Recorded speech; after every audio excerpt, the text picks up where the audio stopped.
Terima kasih, saya senang ikut dalam keluarga besar GKI Perniagaan untuk menyampaikan firman Tuhan, khusus dalam bulan keluarga dengan tema berbuah bagi Kristus. Perkenalkan saya Pendeta Wendy Pratama Go. Saya adalah seorang suami dari satu istri, aman ya. Saya seorang ayah dari 3 anak, saya seorang mertua dari 2 mantu, dan seorang kakek dari 2 cucu. Jadi saya sudah seperti Abraham, punya banyak anak dan cucu, cicit yang belum. Saudara, kita akan bersama-sama berdoa terlebih dahulu sebelum mendengarkan firman Tuhan.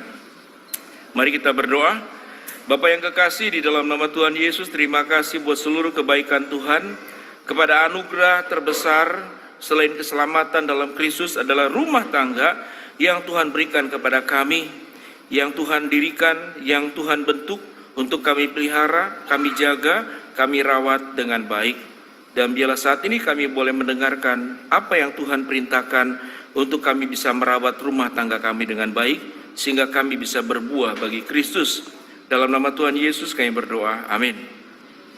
Saudara-saudara, saya akan bacakan saudara dari Efesus pasal yang kelima, Efesus pasal yang kelima ayat 22 sampai dengan pasal 6 ayat ke-9, karena ini panjang, saya akan bacakan saja sampai ayat 33. Pasal 6 ayat 1 sampai dengan ke-9 saya akan ulas pada saat menyampaikan kebenaran firman Tuhan. Saudara, Efesus pasal 5 ayat 22 sampai dengan ke-33, demikian bunyi firman Tuhan. Hai istri, tunduklah kepada suamimu seperti kepada Tuhan, karena suami adalah kepala istri, sama seperti Kristus adalah kepala jemaat. Dialah yang menyelamatkan tubuh. Karena itu, sebagaimana jemaat tunduk kepada Kristus, demikian jugalah istri kepada suami dalam segala sesuatu. Hai suami, kasihilah istrimu sebagaimana Kristus telah mengasihi jemaat dan telah menyerahkan dirinya untuk menguduskannya sesudah ia menyucikannya dan memandikannya dengan air dan firman, supaya dengan demikian ia mempertempatkan jemaat di hadapan dirinya dengan cemerlang, tanpa cacat atau kerut atau yang serupa dengan itu, tapi supaya jemaat kudus dan tak bercela. Demikian juga suami harus mengasihi istrinya sama seperti tubuhnya sendiri. Siapakah yang mengasihi istrinya mengasihi dirinya sendiri, sebab tidak pernah orang membenci tubuhnya sendiri, tetapi mengasuhnya, merawatnya sama seperti Kristus kepada jemaat, karena kita adalah satu anggota tubuh. Sebab itu laki-laki meninggalkan ayahnya dan ibunya dan bersatu dengan istrinya sehingga keduanya menjadi satu daging. Rahasia ini besar, tetapi yang aku maksudkan ialah hubungan kita Kristus dan jemaat. Bagaimana kamu masing-masing berlaku, kasihlah istrimu seperti dirimu sendiri, dan istri hendaklah menghormati suaminya. Saya bacakan seluruhnya ya, karena ini ada usia berbeda. Hai anak-anak, taatilah orang tuamu di dalam Tuhan, karena haruslah demikian. Hormatilah ayahmu dan ibumu. Ini adalah suatu perintah yang penting seperti yang nyata dari janji ini, supaya kamu berbahagia dan panjang umurmu di bumi. Dan kamu bapak-bapak, janganlah bangkitkan amarah di dalam hati anak-anakmu, tetapi didiklah mereka di dalam ajaran dan nasihat Tuhan. Hai hamba-hamba, taatilah Tuhanmu di dalam dunia ini, yang takut dengan takut dan gentar, dan dengan tulus hati, sama seperti kamu taat kepada Kristus. Jangan hanya di hadapan mereka saja untuk menyenangkan hati orang, tetapi sebagai hamba-hamba Kristus yang dengan segenap hati melakukan kehendak Tuhan Allah, dan yang dengan rela menjalankan pelayanannya seperti orang-orang yang melayani Tuhan dan bukan manusia. Kamu tahu bahwa setiap orang, baik hamba maupun orang merdeka, kalau ia telah berbuat sesuatu yang baik, ia akan menerima balasannya dari Tuhan. Dan kamu tuan-tuan, perbuatlah demikian juga terhadap mereka dan jauhkanlah ancaman. Ingatlah bahwa Tuhan mereka dan Tuhan kamu ada di sorga, dan ia tidak memandang muka. Berbahagia mereka yang membaca, merenungkan dan memelihara firman Tuhan.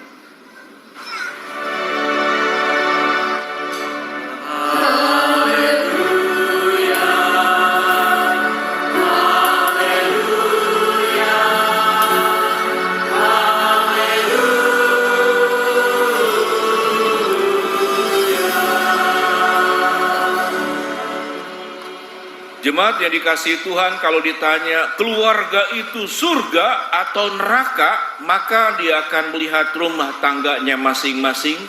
Ada yang menjawab, rumah tangga saya seperti surga kalau rumah tangganya baik-baik.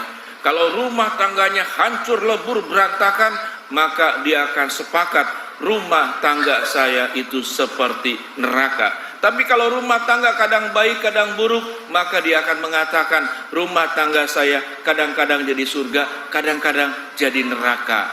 Menurut saudara, saudara rumah tangga Anda seperti apa? Silakan jawab di hati kami masing-masing, ya. Saudara-saudara, rumah sebetulnya adalah tempat yang paling nyaman, paling terbaik, dan paling indah. Jadi kalau ada orang yang tidak betah tinggal di dalam rumah, lalu selalu keluar rumah, dan kalau kemudian orang yang tidak disukainya itu di dalam rumah itu tiada, maka saudara-saudara itu menjadi kebahagiaan. Kalau ada anggota keluarga yang meninggal, tentang saya katakan tadi rumah itu surga atau neraka, maka ekspresinya yang bisa kita ketahui rumah tangga itu baik atau tidak. Misalkan kalau ada anggota keluarga kita meninggal, itu ikatan rumah tangganya sedemikian baik, lalu dia meninggal, maka seluruh anggota keluarga menangis. Oh Tuhan, kenapa dia meninggal segitu cepat? Kenapa dia meninggal sekarang? Itu kalau yang meninggalnya baik. Ya, kenapa dia meninggal sekarang? Kenapa tidak nanti saja diberikan umur panjang? Itu kalau rumah tangganya baik. Amin. Tapi kalau rumah tangganya buruk, menangis gak? Menangis tetap. Menangis, ya, menangis. Rumah tangganya buruk, oh Tuhan kenapa dia meninggal sekarang? Oh Tuhan kenapa dia meninggal sekarang? Dia nangis, kenapa tidak meninggal dari dulu? Jadi saudara, kalau saudara baik tidak baik, sama-sama saudara ditangisi. Kenapa tidak meninggal dari dulu? Ya saya sudah doakan lama supaya dia cepat-cepat meninggal, karena hidupnya hanya melukai keluarga. Saudara, mengapa keluarga itu bisa ada yang keluarga baik dan keluarga yang tidak baik? Sementara Tuhan menciptakan rumah tangga itu setelah hari ke-5, hari ke-6 itu Adam diciptakan. Saya bertanya-tanya, kenapa Tuhan itu menciptakan manusia itu dicicil? Kayak cicilan rumah saja. Kenapa Tuhan tidak menciptakan Adam, Hawa sekaligus? Mengapa Adam dulu kemudian baru Hawa? Apakah Tuhan itu ketinggalan berpikir? Lalu oh iya lupa begitu? Atau seperti itu? Ternyata tidak. Mengapa diciptakan Adam dulu baru kemudian Hawa? Setelah Adam lihat-lihat yang ada di dunia ini, seluruh makhluk hidup, adakah yang cocok buat Adam? Dia lihat semua, saudara-saudara. Saya percaya mungkin Adam itu suku Tionghoa, jangan-jangan ya. Karena dia lihat yang cocok itu yang mana? Yang sio babi nggak cocok ya, babi. Lihat kambing nggak cocok buat dia. Lihat tikus nggak cocok buat dia. Lalu Tuhan memberikan pasangan yang terbaik, penolong, yang namanya Hawa, diambil dari tulang rusuknya. Tulang rusuk ini saudara juga terjemahannya bisa bermacam-macam. Ada yang mengatakan tulang rusuk beneran, ada yang bilang itu perumpamaan. Saudara, Alkitab tidak memberikan memperinci, tapi berarti itu adalah bagian dari tubuh Adam yang artinya tidak terpisah. Sehingga firman Tuhan berkata, bagaimana rumah tangga bisa saling mengasihi? Sebagaimana Kristus adalah kepala dan kita adalah anggota-anggota tubuhnya, kita akan saling mengasihi. Alkitab mencatat, tidak ada orang membenci tubuhnya sendiri, namun dia akan merawatnya baik-baik. Artinya saudara-saudara, rumah tangga yang baik adalah rumah tangga yang satu dengan yang lain itu rasa memiliki, bukan saling berkompetisi. Ya, makanya timbullah tadi ada seorang nenek berkata, kalau punya rumah jual, jangan dikasih anak. Saya lupa siapa nenek yang tadi ngomong ya. Nah saudara-saudara, karena apa? Berarti ada ketidakrelaan. Tapi kalau hubungannya baik, pasti rumahnya tidak akan dijual.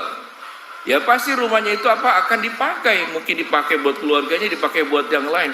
Kalau saudara, sebuah rumah tangga itu tidak dibangun dengan saling percaya, tidak dibangun dengan saling mengampuni, tidak dibangun dengan saling rasa memiliki, maka jauhlah rumah tangga itu sebagai tempat yang terbaik buat setiap kita masing-masing. Bagaimana saudara cara berumah tangga itu menjadi rumah tangga yang baik? Firman Tuhan berkata, kalau kita kelola rumah tangga dengan baik, maka engkau harus menjaga hati yang cemerlang, hati yang tanpa cacat, tanpa kerut, tanpa celah. Itu yang firman Tuhan yang tadi kita baca.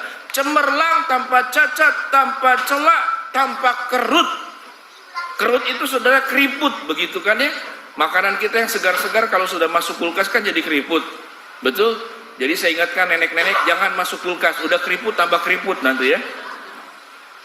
Ya, jauh-jauh dari AC sama kulkas begitu kan.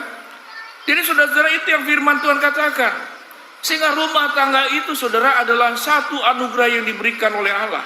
Tapi anugerah yang baik, jikalau tidak kemudian dipelihara dengan baik, anugerah itu saudara bisa menjadi bencana buat setiap kita masing-masing.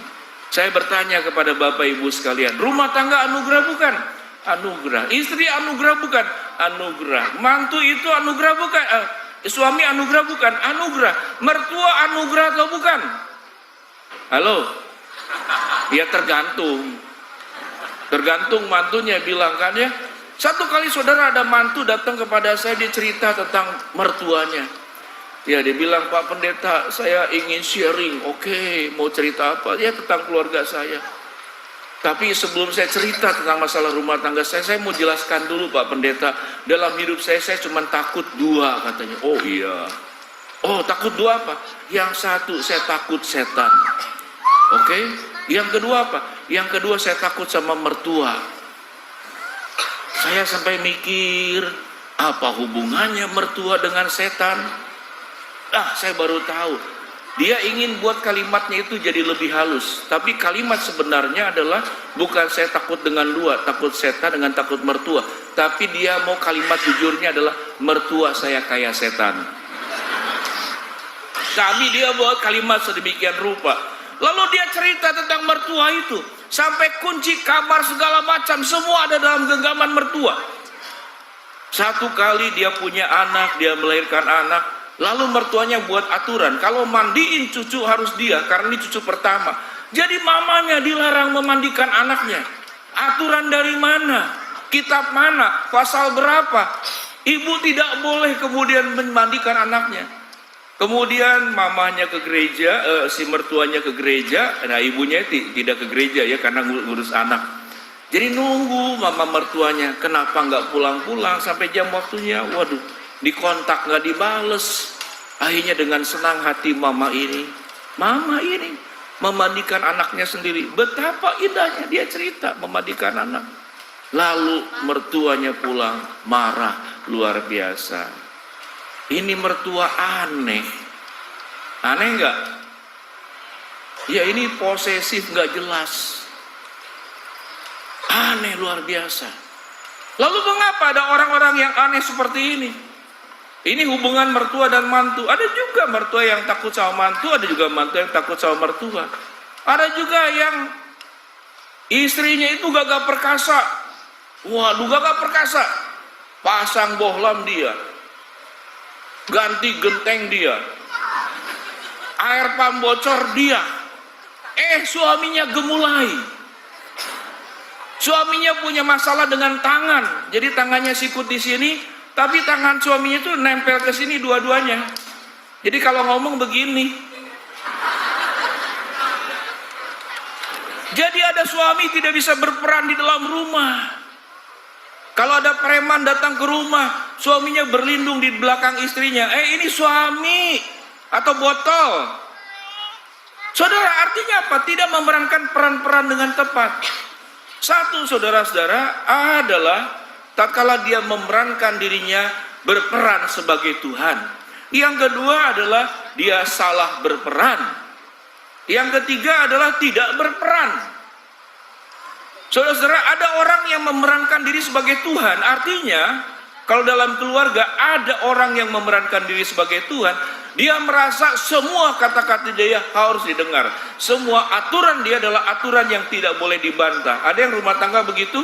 Coba bayangkan sosoknya, tutup matamu rapat-rapat. Lalu pikirkan siapa orang seperti demikian. Mungkin suami, mungkin istri, mungkin mertua, atau mungkin siapa saja. Yang kedua, ada yang namanya itu kemudian berperan sebagai Tuhan. Yang kedua, dia salah peran. Salah peran. Seorang suami, kalau rumah tangga bermasalah, ada masalah, maka yang disalahkan yang pertama adalah suami. Sekalipun mungkin ya istrinya bermasalah, karena suami itu sudah diangkat sebagai kepala keluarga. Yang namanya kepala, seluruh permasalahan yang ada dalam keluarga, kepalanya harus bertanggung jawab. Karena ikan busuk dimulai dari kepala. Mungkin bukan kesalahan dia, tapi dia bertanggung jawab. Itu saudara yang namanya pimpinan dalam keluarga. Satu keluarga kalau tidak ada pimpinan yang jelas, atau setiap anggota keluarga ingin jadi pimpinan, jadi saling memimpin, semuanya ingin jadi Tuhan, itu akan jadi persoalan. Jadi saudara-saudara, itu harus benar peran. Nah, kalau istri juga harus benar perannya. Mungkin suami kalah dalam mencari uang, atau suami mungkin kalah dalam banyak aspek, tapi rasa hormat kepada suami sebagai yang sudah Tuhan tetapkan sebagai pimpinan dalam keluarga, itu tetap perlu diberikan. Artinya, kalau istri mungkin punya pandangan, jangan kemudian bentuknya itu mengatur, jangan bentuknya memerintah suami, tapi katakan, suami, kalau ini ada masalah, penyelesaiannya bagaimana menurutmu ya? Kurang lebih begitu kan? Kemudian kasih pandangan. Saudara, itu peran.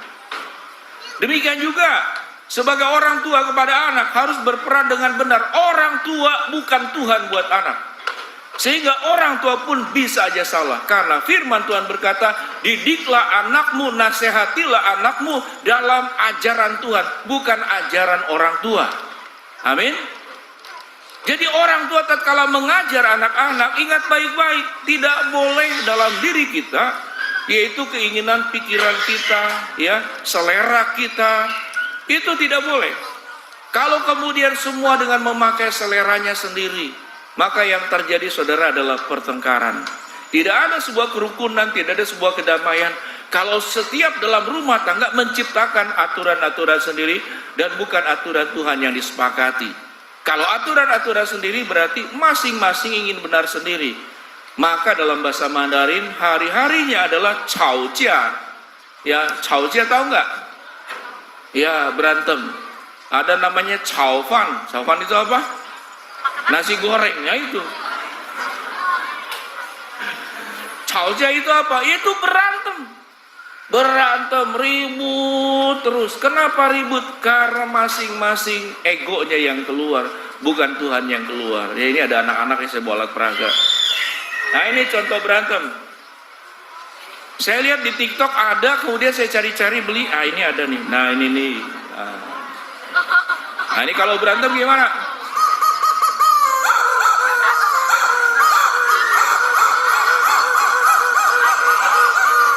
Oh, anak-anak langsung diam ya.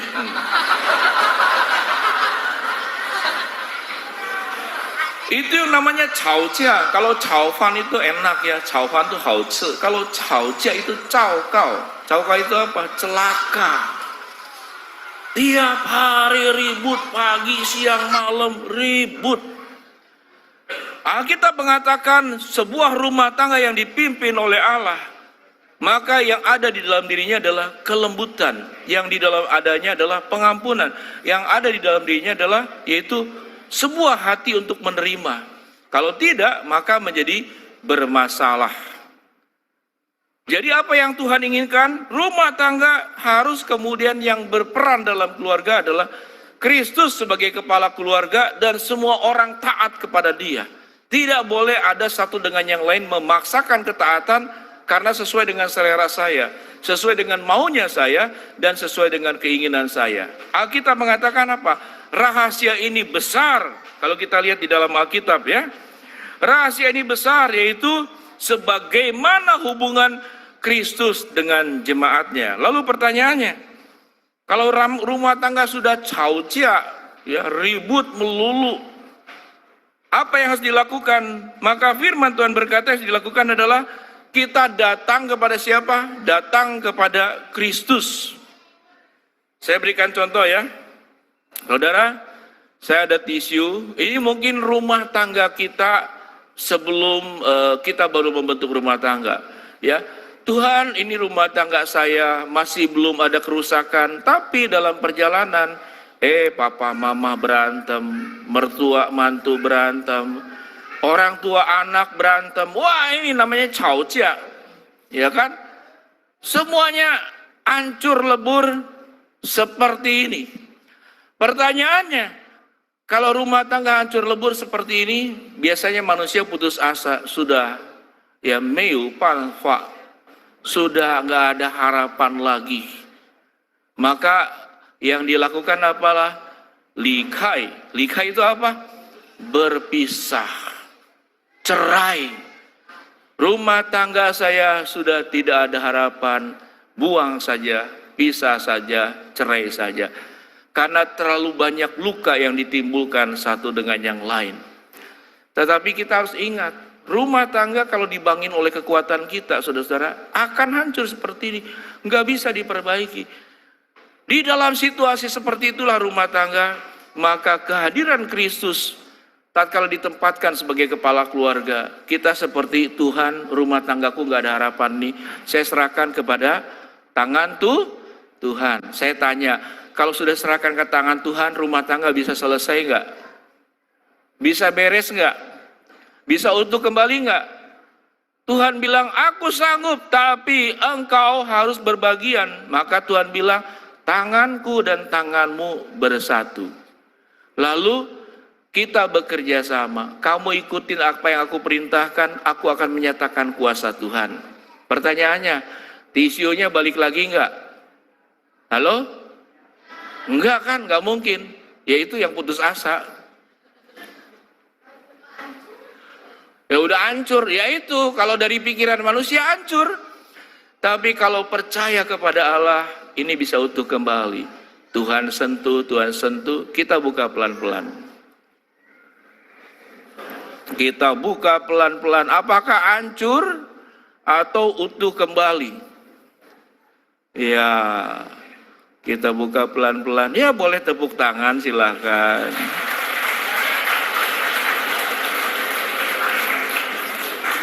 Ini Pak Pendeta kok main sulap? Sebelum saya jadi pendeta, saya suka main sulap, ya itu. Jadi saudara-saudara, kalau kita sudah tidak menaruh harapan rumah tangga kita bisa dipulihkan oleh Allah, maka dalam konsep kita, rumah tangga saya hancur, nggak bisa diselesaikan. Dia sudah tidak bisa berubah. Kalimatkannya sama, dia akan seperti itu, nggak akan berubah. Langit dan bumi bergoncang, dia tidak akan berubah. Waduh, luar biasa.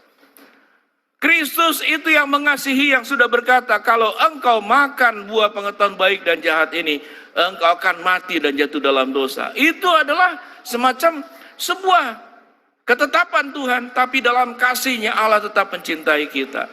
Allah menerima kita. Menjadi sebuah persoalan. Saudara, gereja sesungguhnya adalah kumpulan daripada keluarga-keluarga kecil. Mana yang lebih penting? Gereja itu adalah sebagai kumpulan orang percaya. Rumah tanggamu adalah gerejanya Tuhan. Rumah tanggamu adalah gereja-gereja yang dibangun oleh Allah. Dari mulai kitab Kejadian, Tuhan tidak bangun gereja. Tuhan tidak siapkan pendeta. Karena gereja itu adalah anggota keluarga. Dan gembalanya itu adalah pimpinan keluarga yang sudah Tuhan tunjuk. Kepala keluarga, suami. Ya, dalam keluarga itu adalah seperti demikian. Bila kita menjadi anak-anak Tuhan, kalau kita punya persoalan dalam keluarga, maka hari ini jangan menutup harapan Tuhan, rumah tanggaku sudah hancur lebur, tidak bisa. Itu kalau kita andalin kekuatan kita. Kalau kita berserah kepada Allah, Allah akan tunjukkan kuat kuasanya, menolong setiap keluarga kita akan dipulihkan oleh Tuhan. Saudara, kita masuk dalam suasana hening.